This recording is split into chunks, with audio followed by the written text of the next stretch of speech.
पुण्यामध्ये सुरू असलेल्या स्वाभिमानी शेतकरी संघटनेच्या ऊस दराच्या आंदोलनाला हिंसक वळण लागलं। स्वाभिमानी शेतकरी संघटनेच्या कार्यकर्त्यांनी साखर संकुलाची आज सकाळी तोडफोड केली, तसंच या परिसरातल्या गाड्यांची सुद्धा जाळपोळ केली।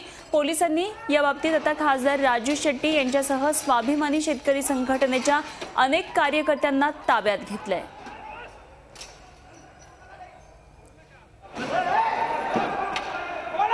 आणि या संदर्भात काही वेळापूर्वी आमचे प्रतिनिधींनी राजू शेट्टी यांच्याबरोबर बातचीत केली, ऐकूया। ऊस दराच्या प्रश्नावरून स्वाभिमानी शेतकरी संघटना आक्रमक झालेली आहे। पुण्यातल्या साखर संकुलमध्ये आता तोडफोड देखील झालेली आहे। आंदोलन स्वतः राजू शेट्टी नेतृत्व करतात, तेच आपल्याबरोबर। शेट्टी साहेब, काय झालं? कार्यकर्ते एवढे आक्रमक झाले, शेतकरी एवढे आक्रमक झाले? खरं तर या ठिकाणी गेले 70 दिवस झालं ऊस तुटून कारखान्याने ऊस नेलाय, परंतु ऊसाचा दर देत नाही आणि सरकारनं हिंमत असेल तर आमच्यावर कारवाई करावी अशा प्रकारची वल्गना कारखानदार करत असतील आणि सरकार जर बघायची भूमिका घेणार असेल तर आम्ही शेतकरी ते आता गप्प बसणार नाही, सहन करणार नाही। आणि म्हणून या ठिकाणी साखर आयुक्तांनी आपली भूमिका स्पष्ट करावी यासाठी आज आम्ही या ठिकाणी आलेलो होतो। पण साखर आयुक्त बाहेर येऊन आपली भूमिका स्पष्ट करायला तयार नाहीत, त्यामुळे शेतकऱ्यांच्यामध्ये असंतोषातून उद्रेक निर्माण झालेला आहे। परंतु आता संयमानं सगळ्यांना मी शांत केलेलं आहे। शेट्टी साहेब, तुम्ही सरकारबरोबर आहात, प्रत्यक्ष सहकारमध्ये सहभाग नसला तरी सरकारबरोबर आहात, स्वतःच्या सरकारविरोधात तुम्ही आंदोलन करताय। शेवटी शेतकऱ्यांना 70 दिवस ऊसाचं पेमेंट मिळत नाही, शेतकऱ्याचे वीज कनेक्शन तोडले जाते, बँकांच्या वसुलीचा तगादा लागला जातो आणि मग मार्च जवळ आला, शेतकऱ्यांना कर्ज भरायचे आहेत, त्यामुळे शेतकऱ्यांचा अजून अंत किती दिवस बघणार आहात हा साधा प्रश्न आहे। आणि बरं, शेतकरी काय मागतोय? नियमानुसार कायद्यानं त्याला जे देणं आहे ते मागतोय तो, आणि ते मिळण्यासाठी सुद्धा त्याला इथं यावं लागतं, उन्हात बसावं लागतं, हे दुर्दैव। शेट्टी साहेब, तुम्हाला काही प्रतिसाद मिळालेला आहे आयुक्तांकडनं किंवा मुख्यमंत्री आज स्वतः पुण्यामध्ये, त्यांच्याशी काही तुमची चर्चा झाली? तुम्ही भेटणार आहात त्यांना?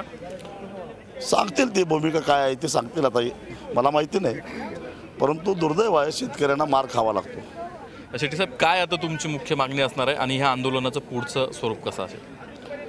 नाही, काय सरकार काय निर्णय घेणार आहे, विशेषतः साखर आयुक्तांचे, कारण विधानसभेत सरकार घोषणा करतं, सहकार मंत्री आदेश देतात, तरीसुद्धा जर साखर आयुक्तांच्याकडून काहीच कारवाई होणार नसेल, हालचाल होणार नसेल, तर मग आम्ही काय करायला पाहिजे? शेतकऱ्यांनी काय करायला पाहिजे?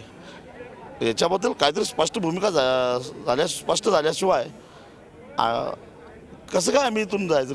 आणि किती दिवस आंदोलन करायचं? मोर्चे काढून झाले, जिल्हाधिकारी कार्यालयावर मोर्चा काढला, प्रादेशिक साखर संचालक कार्यालयावर मोर्चा काढला, मुख्यमंत्र्यांना भेटलो, सहकार मंत्र्यांना भेटलो, पंतप्रधानांना भेटलो, अर्थमंत्र्यांना भेटलो, अजून काय करायला पाहिजे आता? हे आंदोलन किती दिवस इथं साखर संकुलात तुम्ही चालू ठेवणार?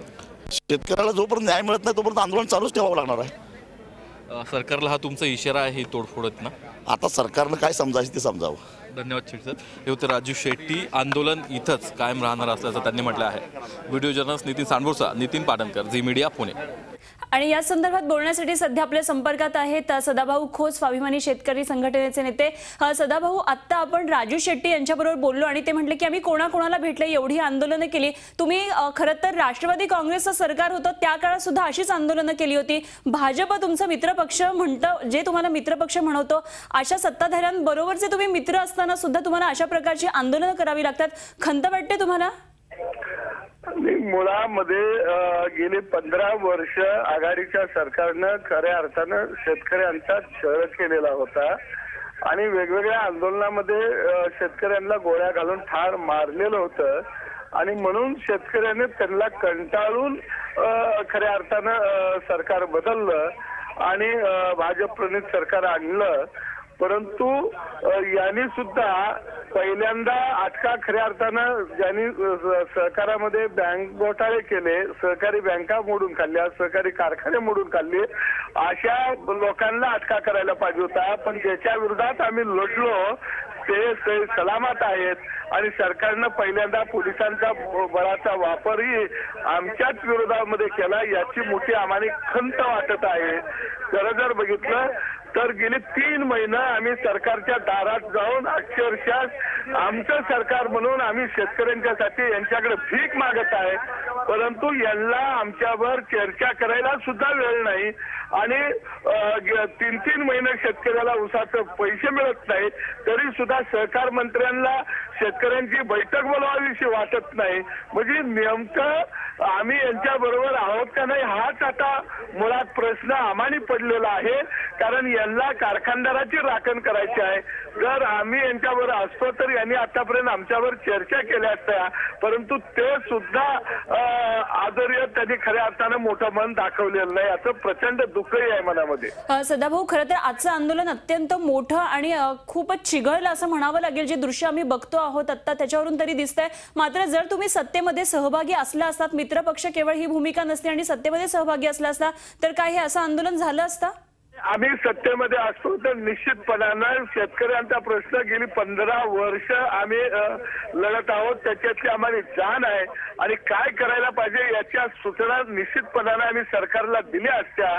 परंतु सरकारला आमचं सत्तेत येणं परवडणार नाही, कारण आम्ही शेतकऱ्याची बाजू घेतो. हे कोणत्याच सरकारला परवडत नसतं, कारण शेतकरी हा आपला गुलाम आहे, हे प्रत्येकाची मानसिकता झालेली आहे. बरं, आता इथून पुढचं पाऊल काय असणार आहे? आज तुम्ही एवढं मोठं आंदोलन केलेलं आहे, काय याबाबत आता तर लक्ष देईल का सरकार किंवा तुम्ही काय करणार? आम्ही आता जामीन तर घेणार नाही. आम्हाला सरकारचा रुख बघायचा आहे की हे विरोधी ह्याच्यात असताना म्हणायचे की आम्ही शेतकऱ्यांवर अन्याय होऊ देणार नाही. मग आता आम्हाला तुरुंगात डांबून यांचा रुख या महाराष्ट्राला आम्हाला दाखवायचा आहे आणि म्हणून आम्ही जामीन नाकारण्याचा ठरवलेला आहे. आणि या ठिकाणी आम्ही थोड्या वेळात बसून आम्ही निर्णय घेणार आहोत की नेमकी पुढील घोषणा काय करायची आणि तासाभरामध्ये आम्ही पुढील घोषणा करणार आहोत. जमलाच तर या ठिकाणी आम्ही अन्न त्यागाचा निर्णय घेण्यापर्यंत आलेलो आहोत आणि उपोषण आम्हाला तुरुंगामध्ये करण्याचा आम्ही निर्णय घेणार आहोत. त्याच्यावर आम्ही आता विचार करत आहोत. ठीक आहे, धन्यवाद. तुम्ही बोललात झी 24 तासकडे प्रतिक्रिया दिली त्याबद्दल. नेते होते स्वाभिमानी शेतकरी संघटनेचे सदाभाऊ खोत. आणि यापुढे आता आपण अन्न त्याग करण्याचा विचार करत आहोत, उपोषण करण्याचा विचार करत आहोत. काही वेळामध्ये याबाबतचा निर्णय होईल. आता जामीन नाकारलेला आहे. राजू शेट्टी आणि सदाभाऊ खोत आपल्याबरोबर होते. राजू शेट्टी यांच्याबरोबर आमचे प्रतिनिधी नितीन पाटणकर यांनी बातचीत केली काही वेळापूर्वी, तीही ऐकली. पुन्हा एकदा जाऊया, आमचे प्रतिनिधी नितीन पाटणकर आपल्या संपर्कात आहेत. नितीन, काय नेमकं आता यापुढे असणार आहे? जसं सदाभाऊ खोत यांनी सांगितले, जामीन नाकारलेला आहे, अन्नत्याग करणार, उपोषण करणार. सध्याचं वातावरण साखर संकुलातलं काय आहे? काय सगळं वातावरण तणाव निवळलेलं आहे?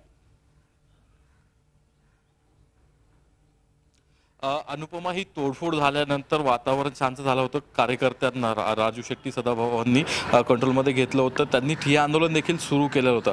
मात्र दरम्यान त्याच काळात ह्या पार्किंगमध्ये ज्या जुन्या गाड्या होत्या त्या जाळण्याचा प्रयत्न झाला, मोठी जाळपोळ झाली, मोठा धुराचा लोट निघाला.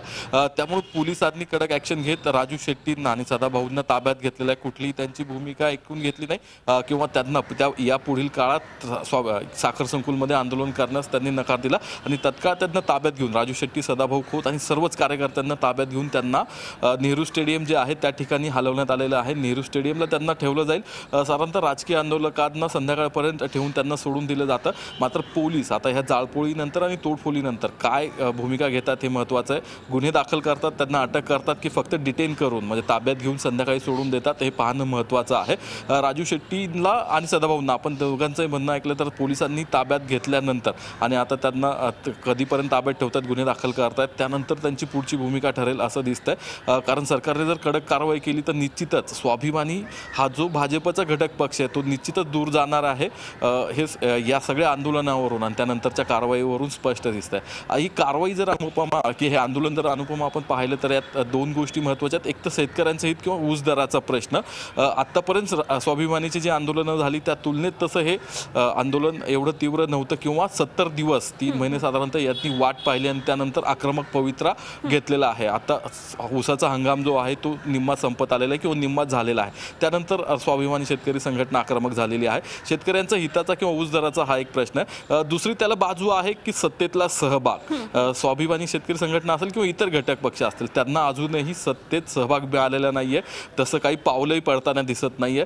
त्यामुळं सत्तेत जर सहभाग नसेल आणि इकडं आंदोलनही करता येत नाही कारण सरकार बरोबर आहे आणि ह्या कोंडीतनंच आजचा उद्रेक झालेला दिसतोय. आता हा इशारा आहे स्वाभिमानीचा सरकारला. सरकार आता कसा प्रतिसाद देत आहे त्या पुढची आंदोलनाची दिशा ठरेल. जर स्वाभिमानी सरकारमध्ये सहभागी झाली तर त्यांच्यावर जबाबदारी येईल हे सर्व प्रश्न सोडवण्याची. अनुपमा, धन्यवाद नितीन दिलेल्या सगळ्या सविस्तर माहितीविषयी. झी 24 तास रहा एक पाऊल पुढे.